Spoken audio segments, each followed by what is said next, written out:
welcome back to Mugful of Mimosas, the podcast where no one has time for proper stemware, so we grab and fill the nearest cup, and we make sure we come ready to spill the tea, but not our drinks. Because like we say in this house, not in this economy, darling, we don't have money to waste. Today we're talking about overwhelm and what I do to quiet the anxious voice in my head, because she's annoying and needs to shut it sometimes. So we're going to get right into it. In a former life, I was a senior operational leader for one of the largest charter school management organizations in the U.S., specifically in New York City, which has the most public school students of any other state. In plain language, I was the fixer for charter schools. And while you might think fixer and think Olivia Pope, thank you, by the way, for the comparison, there were no sex scandals or war plots that I was solving for like Miss Carey. I was solving for things like figuring out how to source, label, inventory, and distribute over 5,000 laptops in the height of the pandemic with skeleton staffing. Or I was solving for issues like ensuring we have safe staffing ratios when half your people are out sick and every single child is in attendance. Or my favorite one is solving for issues like someone calling in a bomb threat while I'm in the middle of dismissing 450 kids, while simultaneously preparing 50 plus staff members to welcome family for report card conferences, all while our partner school decided to put on a surprise band performance. And if you don't believe me, I have photo evidence. All that to say, my job was pretty overwhelming on a daily basis. While most folks would hear what I just said and give the whole situation a firm, no ma'am, I just decided long ago that I was going to grow in this specific field, so I knew I had to figure out how to deal with the BS that comes with it. And while you might think that those big ticket times are the ones where I really blew a gasket, I always caught myself slipping more in the unexpected moments of overwhelm. It was those unplanned for moments that almost did me in. While I planned almost every single tough HR combo down to the letter, I was almost never prepared for how to respond to the snide remark by a staff member who didn't think I heard it. I heard you. I heard you, girl. Yeah, I heard you. Or the parent who's giving me the same excuse about lateness for the millionth time. While it was rare when I lost my cool, it was usually in those smaller and spontaneous moments. So, what did I do to start to calm this old brain of mine when it was feeling overwhelmed at work? Well, there were some tangible moves I put into place to try to get ahead of that feeling. The first one is weekly planning. If my former manager is hearing this right now, he's probably screaming at the phone since he was always on my ass when it came to my weekly planning, which is crucial to productivity. When I was at my lowest, I wasn't planning anything and taking things as they came at me, which is the best recipe for overwhelm pie and a side of stress soup. Believe me when I say that even carving out a small chunk of time, like 15 to 20 minutes to plan out a snapshot of the week, made and still makes all the difference every time. So what does good weekly planning at work look like? Well, I would break it out into a few chunks: meetings and events, big rocks, and tasks and to-dos. For meetings, I'm looking ahead and taking note of all the one-on-ones I have with my direct reports, my manager, and any other groups or departments. In this category, I'm also including meetings with my self-care providers that I can meet with remotely, like my telehealth therapist, so it's blocked off on my calendar.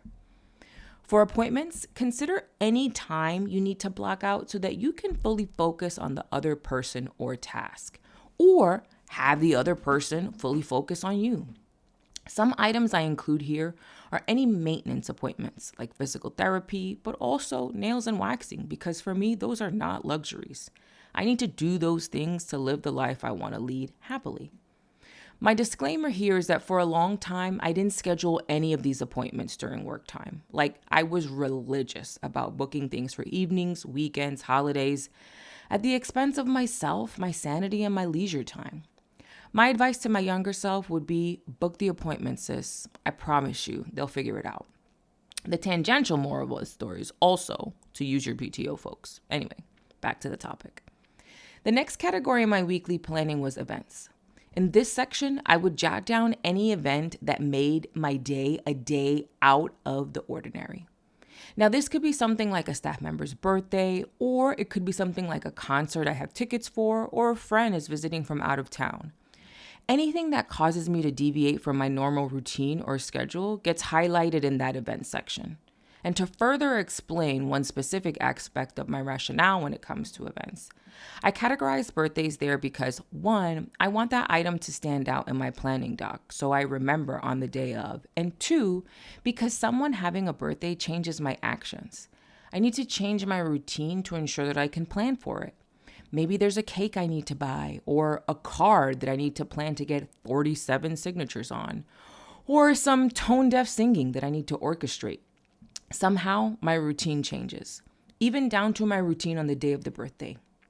I want to plan to ensure that I run into this person at some point on that day to say happy birthday, or if it's a loved one's birthday, maybe I'm planning to leave work early so I don't plan any PM meetings on that afternoon so that I can sneak out. Anything that changes the shape of a normal day gets tossed in that bucket. The next is big rocks. So this phrase was a phrase taught to me by my former job, and the story behind it is imagine you have a big bucket and you have big rocks, pebbles, and sand that you need to transport. If you add all the sand first, you're going to have a hard time adding the pebbles, and the big rocks will be impossible. But if you worked backwards and added your big rocks to your bucket first, then your pebbles, then your sand, you can fit it all in seamlessly. Those major or long-term projects are your big rocks, and the steps you need to take to complete that rock are considered pebbles. The sand is your tasks or to-dos, which we'll touch on in a second. If you start your weekly planning by identifying those big rocks, breaking them down into manageable and actionable pebbles, and then placing them throughout your week strategically, you'll be able to get the best picture of your week in a realistic way and understand if you need to pivot or change anything.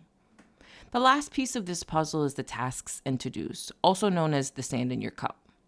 When thinking of this category, I drop in any little tasks that have come up throughout the day or week. Any small tasks that comes to me in person or via a text call immediately gets dumped there, so I can ensure that it gets done. And in this house, if it ain't written, it ain't happening. Another disclaimer here is this generally comes easy to me by telling the person who wants something from me to send me an email. That way, if they forget, the onus is on them since they want something from me. And if they remember, they make it easy for me to drop that task right into my weekly plan from their email. This leads me to my next point. When my brain is in major overwhelm, I utilize a technique called brain dumping. Now, this looks different depending on the type of overwhelm varietal the sommelier in my brain chooses, but I'll break down a few ways I approach it. When it comes to work brain overwhelm, the brain dump piece is crucial. A brain dump at work allows you to comb through all of your collection boxes where tasks can pile up, like email or sticky notes or your planner or random texts that have come in from your team or etc. This is how you can pull together everything you need to do and discern what might be a big rock versus a pebble like we just talked about. Now, for a long time, I refused to bring this tactic into my personal life. I figured there's no way the tasks in my life were that complicated. So it would just be too overwhelming of a system to import to my personal life. But boy, was your girl wrong. Because the secret behind a brain dump is that you just actually dump the things in your brain onto a paper or a digital notepad, and then your brain isn't constantly nagging you, saying things like, hey, don't forget to drop off the laundry. Or, hey, did you remember to order the dog food? Or my personal favorite, psst, hey, listen, did you remember to take your medicine? I can tell you, brain dumping has not only calmed my anxious brain, it's also helped me see just how productive I actually am if I'm in a funk. Recently, I was super down on myself because I was feeling like I just wasn't doing enough and I needed to do more. Then I took a look at a recent list of things I did. In 1 week, I did the following. I created and scheduled and posted at least 6 pieces of content per day for a number of platforms I'm on. That's more than 2. Edited more than an hour worth of recording into a 30-minute podcast that I published yesterday. Scripted this podcast that you're listening to right now, as well as the next one. Recorded this podcast that you're listening to right now, worked out twice, cooked 3 times, planned out next week's post, applied for about 10 jobs, reached out to 5 recruiters on LinkedIn, and honestly, that's not even everything, but I'll stop before you turn this off from being bored to death. All that to say, I did all that in this past 7 days, and I wouldn't have realized it if not for this brain dump. When you're healing, your brain can latch on to the negative, but finding ways to force that positive perspective can be crucial to staving off overwhelm. This doesn't have to be fancy. Just grab your nearest pen and paper or your iPad and Apple Pencil if you were born after the year 2000 and get those thoughts out of your brain and onto a page. Okay, so let's say your week is perfectly planned and you've dumped all the things in your brain onto a paper. That means you're good to go for no overwhelm, right? Like you planned and prepped and so you're good, right? Wrong. Overwhelm still happens to the most prepped of us. So what do you do when your perfectly laid plans go to shit? The first technique I use is grounding. Now, I'd never heard of this until my amazing friend Julia coached me through a literal breakdown on a street corner. Like, I was uncontrollably sobbing, y'all. And thank God I had the sense to call a friend who's also a mental health professional, which I'm so lucky to have so many amazing mental health professionals in my life as close friends. But she coached me through that moment and asked me to put myself in the moment I was in. She asked me to name things I can see, things I can touch, things I can smell, what color things were. It was so simple, yet so effective that it really stayed with me. And it's something that I still use to this day to stop my brain from spiraling questions. If you want an easy way to incorporate grounding into your everyday life, I recommend getting a sticker from Hilarious Humanitarian. I'll link it in the description of this episode. She sells the most amazing shit, y'all. Like a feelings wheel sticker that I love that I have on my my big Hydro Flask cup. But her grounding technique sticker could be really helpful for someone who needs that visual to remember to do the grounding in the moment of overwhelm. The next technique I use to get ahead of any triggers whenever possible is just simple planning.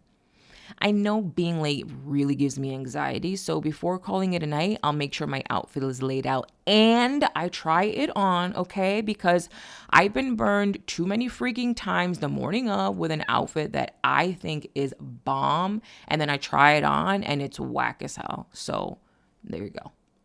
Some examples of some other things I'll also do to save myself time is I'll schedule my Uber or I'll refill my transit card the night before.